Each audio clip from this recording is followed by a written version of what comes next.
Alors une semaine où il s'est pas passé grand chose. Je pense que la semaine prochaine va être une semaine à volatilité. Je vous fais quand même un petit suivi marché, donc on va aller sur Bitcoin, peut-être Ethereum, la BTC dominance, et puis on va voir, hein, comme d'habitude, peut-être rapidement sur soit le gold, soit le marché américain, le dollar, bon bref, on va aller voir tout ça. Mettez le like, on est bientôt aux 1000 abonnés, je vous remercie beaucoup pour tout ça. Je vous ai fait un sondage, si vous vouliez bien y répondre, sur YouTube pour le coup, hein.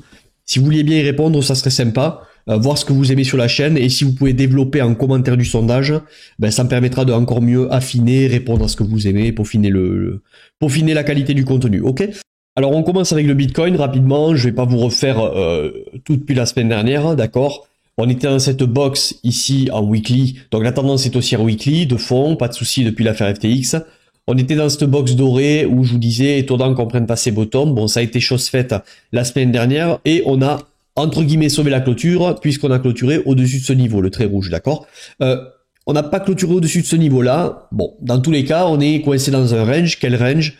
Ben, entre cette borne rouge en bas en weekly, ok, et entre cette borne verte. Donc d'un point de vue weekly, tout ce qui se passe entre ces deux bornes, oui, ça fait beaucoup de volatilité, parce que entre le point bas et le point haut, vous avez 16%, et inversement, enfin un peu moins du coup, vous avez entre le haut et le bas 14%.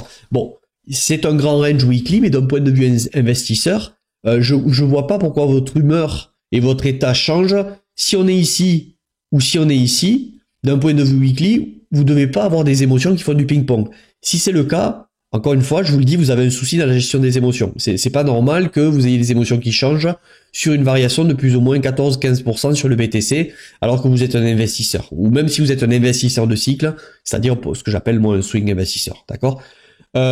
Même je dirais, tant que l'on revient pas à casser le bottom de l'affaire USDC, même si ici on clôture en dessous, c'est pas très beau, mais tant que l'on vient pas vraiment enfoncer ce que l'on a fait à l'affaire USDC, c'est-à-dire ces niveaux-là, ok, boum, boum, boum, ici bottom, boum. Pour l'instant, peut-être qu'on le fait ici, mais même si on venait le faire à cet endroit, ou aux 25 000, bon, même moi je pense que ce serait pas bon qu'on revienne aux 25 000, parce que ça serait laisser rentrer trop de personnes dans le train qui, pour moi, je pense que la psychologie attend de buy le dip. Qui attend de faire ça? Ben, ceux qui ont raté le train ici, quoi. Ce qui se sont fait surprendre aujourd'hui, revenir ici. En fait, au plus on va revenir proche et creux, au plus on laisse re-rentrer tout ce qu'on a fait sortir à l'affaire USDC. Donc je pense que le but du marché, c'est peut-être d'avoir mis le bottom ici pour continuer haussier, d'accord, boum, et aller continuer cet order flow haussier weekly, et pourquoi pas aller nous chercher un top. C'est pas parce que je vous dis ça qu'il vous faut mettre en ligne ici, hein, comprenez bien ce que je veux dire, mais techniquement, si on revient jusqu'ici, c'est pas grave, donc c'est pas normal que vous paniquiez. Si vous paniquez, c'est que vous avez trop mis ici, vous avez mal géré votre risque, d'accord, et vous n'êtes pas en accord avec ça, donc c'est pas la faute du marché, c'est complètement irrationnel. Si vous paniquez ici, c'est pas la faute du marché. Si vous paniquez à cet endroit, c'est que vos choix en termes de gestion de risque ne sont pas bons. Ok, il y a un problème quelque part. Donc voilà ce que je voulais vous dire. On est coincé entre ces deux bornes en weekly, rien de plus à dire. Et donc on s'était laissé la semaine dernière en disant, maintenant ça serait intéressant de voir qu'est-ce qui va se passer à cet endroit-là. Donc on va y venir. Hop, si je vais trouver l'ellipse rapidement. Où est-ce que j'ai le petit rond là? Voilà, le petit cercle. On va essayer de voir qu'est-ce qui se passe ici. Donc, est-ce que maintenant qu'on a pris la liquidité en dessous, on va avoir une relance qui permet de, hop, continuer haussier? Est-ce qu'on peut penser haussier? Alors, on va y aller en weekly. Donc, rappelez-vous, enfin, on va y aller en daily. Rappelez-vous en weekly, si on vient en weekly mettre une clôture au-dessous de ce niveau, ok, au-dessous des 25 811 sur Binance, pour moi, si on vient clôturer weekly en dessous de ce niveau, c'est pas pour s'arrêter aux 25 000. Donc, votre tête, épaule inversée, le pullback parfait, faites attention. Moi, j'y crois pas, tout ça. En gros, on vient clôturer en dessous des 25 811. Pour moi, c'est rendez-vous demand zone ici. Donc, d'un point de vue weekly, pour un investisseur, si tu veux noter les ordres, bon, t'as le pullback ici, mais moi, franchement, le RR est pas suffisamment bon, je l'achèterai pas. Pour vraiment renvoyer spot, investissement, rajouter du Bitcoin à mon portefeuille, ça serait les 22 602. Ok, l'entrée de ce point d'intérêt ici à l'achat, très proche de l'ancien bottom USDC, donc avec un RR qui est très bon. Ici, moi, éventuellement, je renforce mes positions sur Bitcoin. Ici, même là, hein, si on venait à repartir, pour moi, c'est plus des positions de trading, maintenant, de swing trading pour aller jouer ici, plutôt qu'investissement. Pourquoi? Parce qu'on reste très proche maintenant du 618, qui est le trait violet, ok? Et on est quand même assez proche d'une supply. Est-ce que ça veut dire qu'on va pas la traverser? Non. Mais ça veut dire que le RR est bon là? Moi, non. Moi, je le prends pas. Et Bitcoin me sert plus, si vous voulez, maintenant d'un thermomètre pour prendre la température du marché et m'intéresser à certains altcoins. Ok, parce qu'en termes de RR, il m'offre des pourcentages de RR, en fait un risque-récompense qui est bien meilleur que ce que m'offre le Bitcoin ici. Mais pour un trader, un trader de semaine, un intra-week trader ou un day trader ou allez, quelqu'un qui swing trade mais qui trouverait un point d'achat H1, H4, ici, on peut quand même rentrer en position. D'accord, un trader d'ailleurs, il s'en fout. Il rentre en position à un point A, il sort à un point B, il prend la plus-value. Il s'en fout de où il achète.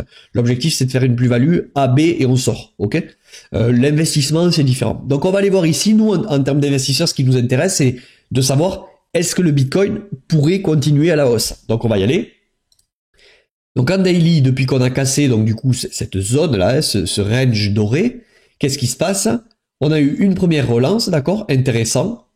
Et on a eu un dip là il y a 2-3 jours. C'est pour ça que je vous fais une vidéo aujourd'hui. Et aujourd'hui, ce que je vais vous dire, c'est que si en daily, vous voyez une clôture au-dessus de ce niveau, c'est-à-dire des 27 663, ben, qu'est-ce qu'on est venu faire entre guillemets? Enfin, c'est toujours pas certain.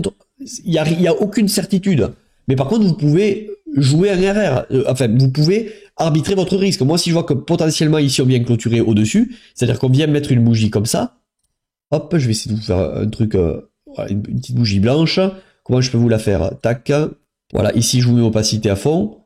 Voilà, si on vient mettre une bougie comme ça, ça me dit potentiellement le scénario, la statistique que le scénario reparte à la hausse intensifie. Ça veut pas dire que derrière, on va pas se taper une redistribution et boum, on va plus bas. Hein. C'est bien possible.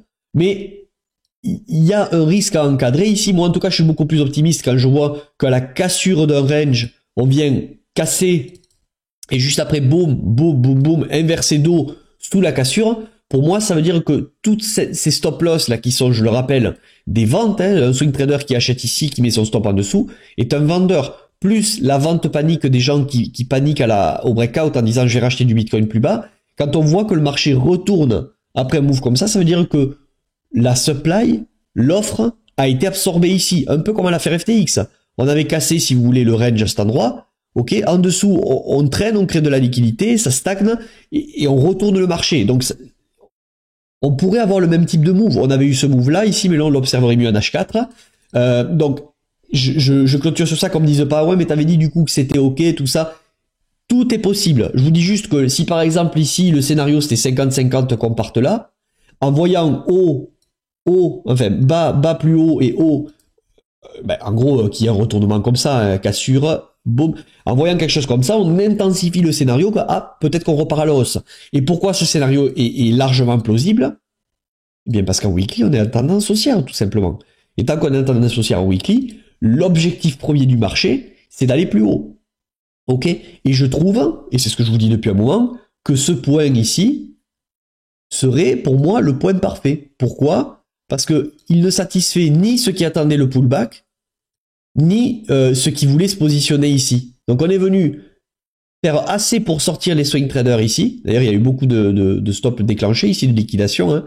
On le voit ailleurs sur d'autres éléments, d'autres sites, d'autres indicateurs, mais on va pas aller partout. Il ne laisserait pas rentrer le train ceux qui attendent le pullback parfait de cette magnifique tête-épaule inversée que bien entendu tout le monde a vu. Ce niveau des 25 250 où tout le monde disait à l'époque le jour où ça casse, officiellement c'est un point pivot, on a retourné le marché, etc. Je serais étonné que les gens soient satisfaits et puissent acheter tranquillement ici. Voilà ce que je voulais vous dire. Donc, je conclue avec ça sur le Bitcoin. Attendez cette clôture daily. On clôture au-dessus de ce niveau, je vais vous le passer en vert. C'est très positif. On clôture sous ce niveau en daily. Hop. Je vais vous le passer en orange. Allez, non, en rouge. Allez, en rose. On clôture sous ce niveau en daily, les 25 811. Ben, pour le coup, c'est plutôt négatif et je pense qu'on se donnera rendez-vous dans ces zones ici. D'accord? Donc, deux scénarios. Le scénario vert, tac, tac, tac, et on arrive à poser une clôture à cet endroit. Je pense que c'est haussier. Enfin, je pense. On renforce le scénario haussier. Et si vous avez ce style, tac, tac, tac, on vient ici. Et finalement, on vient clôturer sous ce point-là. Ok? Là, vous avez le scénario négatif. Okay, vérifiez bien au moins la clôture daily. Est-ce qu'il y a pour les traders là un trade qui serait intéressant à prendre ensuite? Ben pourquoi pas, oui, pour un trader de semaine. Je vous dis, pour un investisseur, pour moi, pour un investisseur, je trouve qu'il y a mieux ailleurs en termes de potentiel de gain sur éventuellement un mouvement haussier. Mais pour un trader, c'est différent. Je vais pas rentrer dans le détail ici. J'ai eu des gens au téléphone ou dans les accompagnements où on a clarifié ces choses-là parce qu'ils ont du mal à voir la différence et pourquoi tu dis non pour un investisseur et oui pour un trader. C'est pour des notions de RR, c'est pour des notions de plein de choses, avec cet outil-là notamment. Donc un trader ici pourrait, un trader de semaine, prendre la position ici, se couvrir sous ce bottom-là, et lui du coup aller chercher pourquoi pas un nouvel ATH sur l'order flow. Il prendrait TP1 au-dessus de ce niveau, de l'ATH que l'on a. Il prendrait son TP1 à un RR de 1 pour 2 à peu près, donc c'est déjà sympa. Il pourrait aller chercher le TP2 sur le niveau... Voilà, sur cette résistance, sur cette supply zone, sur le niveau des 38-40 000, et éventuellement, si le marché est très euphorique, il pourrait aller chercher un TP3, ici, bien sûr, après arbitrer son trade, monter le stop, etc. Pour un trader, si vous voulez, qui va mettre du levier, etc. par rapport à la position de son stop loss, vous voyez que pour un trader, vous pouvez acheter 15 bitcoins, ça dépend le capital et le risque, mais plus le stop va être serré, plus vous pouvez acheter de bitcoin, donc plus vous mettez de levier. Le levier ne sert pas à augmenter la taille de risque. Le levier va servir à augmenter votre taille de position. Et vous voyez que par contre, pour un investisseur qui lui déciderait d'acheter ici, le bottom dans la tendance d'un investisseur weekly, il est ici. Allez, c'est l'affaire USDC. Et même certains diraient que non, le bottom, c'est la capitulation FTX. Et donc là, vous voyez que le risque récompense, bien qu'il soit pas mal, ok, si on revient casser un nouvel ATH ici, il est nul. Si on vient ici, bon, ça va, mais ça casse pas trop patin un canard. Et en fait, vous avez des altcoins qui sont eux plus dans une config où ils sont proches de leur bottom, où vous pouvez trouver des entrées comme ça sur des alts qui sont un peu en retard par rapport au Bitcoin. Et là, vous avez des RR qui sont bien meilleurs à aller chercher sur les alts. Mais pas n'importe lesquels alts. On va aller sur Ethereum. Donc Ethereum, hop, je vais repasser ici. En weekly, on se le fait en weekly Ether. Donc en weekly, c'est pareil. Ether, depuis l'affaire FTX, on est sur une tendance haussière. Le dernier bottom intéressant pour moi dans la tendance haussière, c'est ici. C'est pareil, c'est l'affaire FTX. Je vais vous le passer. Tac. Voilà. Le dernier bottom sur la tendance haussière est ici intéressant. Si vous voulez prendre Ether avec un bon RR, pour moi en weekly, pour un investisseur, vous avez les 1594 qui sont beaucoup plus rationnels que là où on est. Est-ce que ça veut dire que là où on est, on peut pas repartir à la hausse? Non, on peut très bien repartir à la hausse. Mais repartir à la hausse ici, alors qu'on est sur des niveaux quand même pour moi assez dangereux, même si je pense que ça va passer si Bitcoin passe. En gros, je veux pas en acheter à tout prix. C'est soit je l'achète et le prix est très bon parce que le jeu en vaut la chandelle ici et je suis très sélectif dans ce que je fais, soit tant pis, je laisse partir Ether. On n'est pas là pour être amoureux de Ether, pour être amoureux de Jasmine, pour être amoureux de Casper, pour être amoureux... On est là pour gagner de la thune quand il y a quelque chose qui graphiquement nous dit voilà, là ici le RR est bon, j'y vais parce que potentiellement je peux gagner de la thune, et si je fais erreur, je perds très peu parce que le bottom est très proche pour savoir est-ce que je vais sortir ou maintenir ma position. C'est tout ce que l'on peut faire, ok? J'ai pas mal de remarques là sur des analyses altcoin que je fais. Oui, mais fondamentalement, t'as pas pris ça en compte. Je m'en fous. Si vous voulez, souvent on dit ça pour se justifier de oui, je suis rentré quelque part, ça a baissé. Ouais, mais c'est pas ma faute, c'est parce qu'il y avait dilution des tokens, etc. Faut aussi prendre ça en compte. Mais je m'en fous. Concrètement, moi, quand je vois que ça baisse, je rentre pas. Je rentre pas dans un actif qui structurellement est baissier ou qui a déjà pump par exemple, qui est très très haut, où le risque récompense de rentrer est démesuré parce que quand un actif a déjà pump d'ici, si tu rentres là, oui, en termes de pattern, il y a peut-être des trucs à trouver, mais pour moi, c'est déjà un marché qui a pump et tout, le retracement n'est pas suffisant. Comme je lis pas l'avenir, je me dis, je rentre pas ici. Si le marché, pour de l'investissement, pas pour du trading, mais pour de l'investissement, je rentre pas ici. Ça peut être ce que vous voulez, ça peut être l'avenir ou quoi que ce soit. Le risque, l'épée de Damoclès de retracement existe, donc je ne rentre pas. Ok?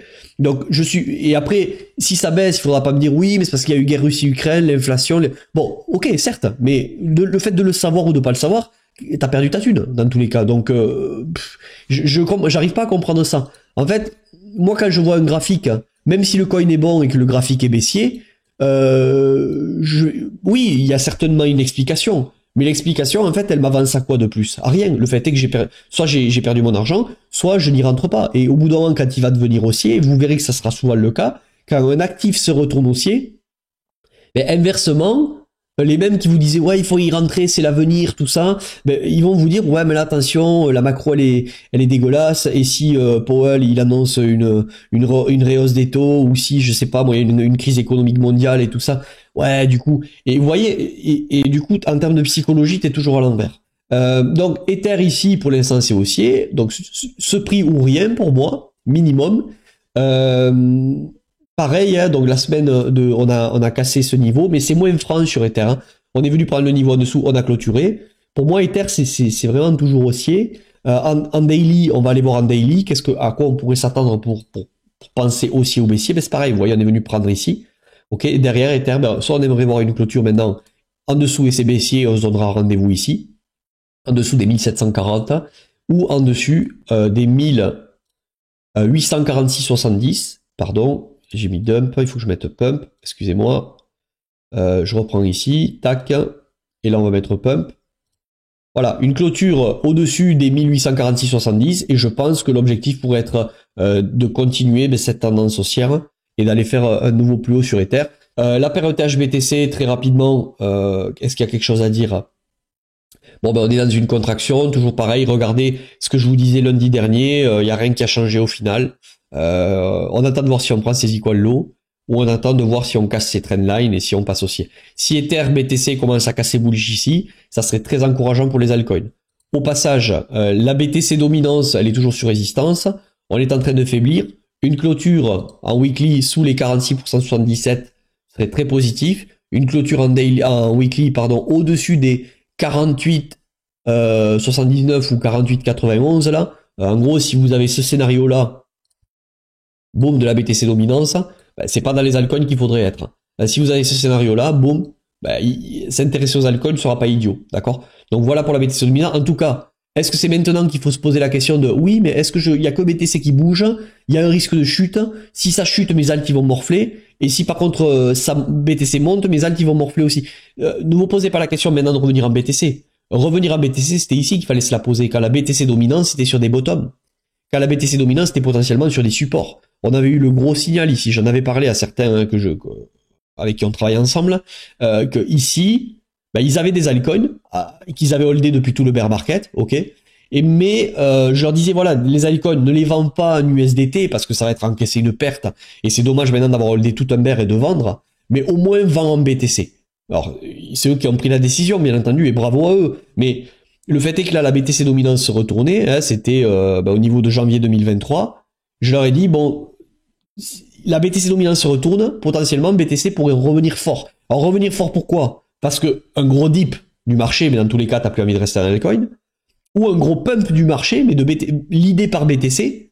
Et donc là il fallait et donc ces altcoins qui ont été revendus en BTC à ce moment-là, ben, ça a été rentable. Pourquoi? Parce qu'on l'a vu depuis le pump de l'affaire FTX, c'est majoritairement le BTC qui pump. Et maintenant, avec ces mêmes personnes, on est en train de voir éventuellement ce BTC pour le retrader pour des altcoins. Pourquoi? Parce que pour le moment, la BTC dominante nous dit qu'elle stagne, qu'elle ralentit, qu'elle est sur résistance, et donc peut-être qu'elle pourrait laisser respirer les alts. Mais c'est pas encore confirmé en weekly. Mais ce que je veux dire, c'est qu'on passe dans la recherche et dans l'optique de s'intéresser aux altcoins. Alors qu'ici, et ce qui est marrant, c'est que vous regardez les gens, ici, beaucoup étaient encore avec beaucoup d'espoir dans les alts, et ici, sont dans du désespoir presque dans les alts.